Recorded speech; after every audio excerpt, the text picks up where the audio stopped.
उत्सव आपल्या माणसांचा या संकल्पनेतून सानपाड्यातील नागरिकांना आपली कला सादर करण्यासाठी हक्काचे व्यासपीठ उपलब्ध व्हावे या उद्देशाने गेल्या 17 वर्षापासून समाजसेविका आणि संस्थेच्या अध्यक्षा जयश्री दंडवते यांच्या नेतृत्वाखाली तन्वी सामाजिक, सांस्कृतिक, शैक्षणिक आणि वैद्यकीय संस्थेच्या वतीने सानपाडा महोत्सव 2025 चे मोठ्या जल्लोषात आयोजन करण्यात आले आहे।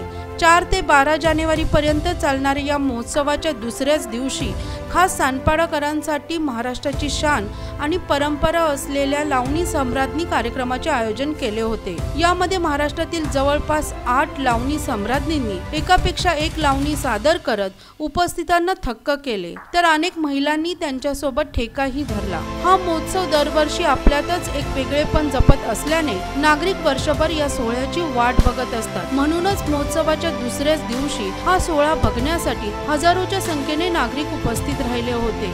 या सोहळ्याचे खास वैशिष्ट्य म्हणजे लावणी सम्राट अश्मिक कामठे यांनी सादर केलेली लावणी। त्यांच्या लावणीने संपूर्ण महोत्सवामध्ये नागरिकांनी पायाचा ठेका धरत शिट्ट्या आणि टाळ्याचा एकच कडकडाट करत मनमुराद आनंद लुटला। या सोहळ्यात सहभागी झालेल्या सर्व लावणी सम्राज्ञी यांना सन्मान चिन्ह देऊन मान्यवरांच्या हस्ते गौरवण्यात आले। त्याचबरोबर सानपाड्यातील व्यापाऱ्यांनाही हक्काचे व्यासपीठ मिळावे या उद्देशाने विविध स्टॉलही उभारण्यात आले आहेत। यालाही नागरिकांचा चांगला प्रतिसाद मिळत असून अनेक सानपाडावासी पारंपरिक पदार्थावर ताव मारताना दिसत होते। यात विविध खाद्यपदार्थांबरोबरच लोकांमध्ये वाचनाची आवड निर्माण व्हावी याकरिता बुक स्टॉलही उभारण्यात आला असून यालाही ग्राहकांची चांगली पसंती मिळत आहे। तर लहानांपासून तरुणांसाठी वेगवेगळे पाळणेही लावण्यात आल्याने सर्वत्र उत्साहाचे वातावरण बघायला मिळाले। तर या महोत्सवाचे खास आकर्षणाचे केंद्रबिंदू म्हणजे दररोज उपस्थित असलेल्या नागरिकांसाठी लकी ड्रॉ घेण्यात येतो। यातील विजेत्यांनाही वेगवेगळी बक्षिसे देऊन गौरवण्यात आले। सानपाडा महोत्सवाच्या माध्यमातून सर्वांना एकत्रित करण्याचा प्रयत्न केला जातो। तसेच सर्वांची आवड आणि महाराष्ट्राची संस्कृतीचे दर्शन या महोत्सवाच्या माध्यमातून घडवले जात आहे। त्यामुळे जास्तीत जास्त नागरिकांनी या महोत्सवाला भेट द्यावी असे आवाहन संस्थेच्या अध्यक्ष जयश्री दंडवते यांनी केले। या महोत्सवाचा आजचा दुसरा दिवस आहे आणि हा दिवस आम्ही लोककलेने साजरा केला। लोककलावंतांना खरं तर समाजामध्ये मानाचं स्थान मिळत नाही, परंतु त्यांना मानाचं स्थान मिळवून देण्यासाठी त्यांच्या कलेचा सन्मान, खरं तर ती एक फार चांगली कला आहे महाराष्ट्राची। खरं तर ती एक लावणी ही एक ओळख आहे आणि त्याला कुठेतरी सन्मानित करण्यासाठी आम्ही ज्या लावणी सम्राज्ञी महाराष्ट्रभर काम करत असतात त्यांना सन्मानित इथं केलेला आहे आणि त्यांना काही प्रमाणात ऊर्जा देण्याचा प्रयत्न आम्ही हा केलेला आहे। आणि त्याला सानपाडाकर किंवा मी म्हणते नवी मुंबईकर यांनी अतिशय भरघोस असा प्रतिसाद दिलेला आहे की एवढी गर्दी होती की खरंच पाऊल ठेवायला जागा नव्हती, इतका त्या ह्याला आणि लोकांनी तो कार्यक्रम खूप ॲप्रिशिएट केलेला आहे। मी सर्वजणी महिला अग्रेसर होऊन या महोत्सवाचं आयोजन करत असतो।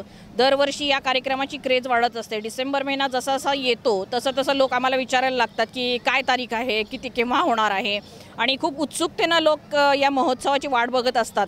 सर्व आम्हाला वरिष्ठांचंही अतिशय मोलाचं मार्गदर्शन, त्यांचं सहकार्य मिळत असतं दरवर्षी आणि त्याच्यामुळे या कार्यक्रमाची रंगत दिवसेंदिवस वाढत आहे। सुरुवातीला आम्हाला थोडंसं कष्ट करावं लागलं लोक गोळा करायला, पण आता जयश्री मॅडमचं नाव ऐकून आणि तन्वी संस्थेचं नाव ऐकून आम्हाला जास्त काही मेहनत करावी लागत नाही, कारण सगळ्यांना घराघरात माहिती आहे की तन्वी म्हणजे काय आणि जयश्री दंडवते म्हणजे काय आहेत।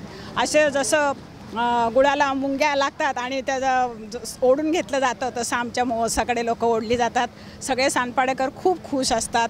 आमच्याकडचे स्टॉलची पद्धत, आमची स्वच्छता, आमचं स्टेज, आमचे प्रोग्राम जे असतात ते खूप भारी असतात। म्हणजे चांगल्या क्वालिटीचे प्रोग्राम असतात, चांगल्या क्वालिटीचं फूड असतं, घरी बनवलेले सगळे पदार्थ असतात महिलांनी, त्यामुळे लोक त्याला खूप पसंती देतात आणि त्या पसंतीमुळे घरच्या पदार्थांमुळे आणि आमचे चांगल्या क्वालिटीचे प्रोग्राममुळे लोकांना ते आवडतं आणि लोक आमच्याकडे खेचली जातात। आज आमचा सानपाडा महोत्सवाचा दुसरा दिवस आहे। आज लावणी सम्राट यांचा आज सत्कार करण्यात आलं आणि आमच्या या सानपाडा महोत्सवामध्ये लोकांचे म्हणजे प्रतिसाद एवढे वाढलेले आहेत की आज फुल गर्दी पूर्ण महोत्सवामध्ये। आणि आमच्या तन्वी सामाजिक संस्था म्हणजे माझी मैत्रीण जयश्री दंडवते यांच्या वतीने आज पूर्ण हा 10 दिवसाचा जे आमचा प्रोग्राम आहे ते खूप छानपणे म्हणजे पार पडतो. आणि उद्या आपल्या छोट्या मुलांसाठी, स्थायिक मुलांसाठी नृत्य स्पर्धा आहे. आता गेल्या टायमाला आम्हाला म्हणजे मुलांना म्हणजे भरपूर डान्स कॅन्सल करावा लागला, एवढा इंटरेस्ट आले होते. पण आमच्या मॅडमनी म्हणजे जयश्री मॅमनी सांगितलं की आता 2 दिवस आम्ही नृत्य कार्यक्रम म्हणजे स्थायिक मुलांसाठी आता 2 दिवस पूर्ण नृत्य स्पर्धा होणार आहे. तुम्ही बोललात ना, नृत्य स्पर्धा मुले जे अकॅडमी आहेत, जे स्थायिक अकॅडमी आहेत, त्यांच्या मुलांना एक छान स्टेज भेटतो आणि मुलांमध्ये म्हणजे कॉन्फिडन्स येतो की बाबा पूर्ण ऑडियन्सच्या समोर कसे म्हणजे नाचताना वगैरे भीती वगैरे त्यांचे वगैरे थोडा कमी होतो, त्या याच्यामध्ये मदत होतो. माझं नाव आश्मिक कामठे आणि सातत्याने गेली 18 वर्ष लावणीची कला ही जोपासतो आहे. ती सेवा करत करत माझा उदरनिर्वाह म्हणेन आणि संघर्ष करत आलेला आहे. आणि या सानपाड्याच्या मातीने खूप गोष्टी दिल्या आहेत. खूप सकारात्मकता नकारात्मकता सगळ्याच गोष्टीचं ओझं पाठीवर घेऊन आत्तापर्यंत प्रवास चालू होता. आणि त्याच्यावरती पुरस्कारांचं ओझं दिल्यानंतर जबाबदारी असून वाढते. आणि त्यातलंच एक उल्लेखनीय नाव म्हणजे सौ जयश्री दंडवते आणि सौ वृषालीताई चव्हाण की नेहमीच पाठीशी असतात ताई माझ्या. आणि एक छोटा भाऊ म्हणून नेहमीच त्यांचं लक्षही असतं. पण आणि जसं तुम्ही म्हणालात की आज ह्या महोत्सवात दुसरा दिवस आहे, दुसऱ्या दिवसाची गर्दी तुम्ही बघितली असेल. खूप छान प्रतिसाद मिळाला आणि हा प्रतिसाद नेहमी लक्षात राहील. कारण की जसं मगाशी म्हटलं की पुरस्कार किंवा तुम्हाला मिळालेलं किताब हे तुमच्या पाठीवरती जबाबदारीचं ओझं असतं. तर पुन्हा एकदा 2025चं ओझं पाठीवर ठेवून आता प्रवास मार्गक्रमण करायचं आहे. सो खूप बरं वाटतं आहे. आणि thank you so much Arun Ahire काका की तुम्ही पुन्हा एकदा मला या महोत्सवात ताईंच्या माध्यमातून येण्याची संधी दिलीत.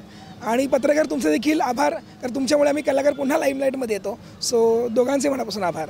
लेटेस्ट बातम्या आणि व्हिडिओ पाहण्यासाठी सिटी नेटवर्क यूट्यूब चॅनलला सबस्क्राईब करायला विसरू नका.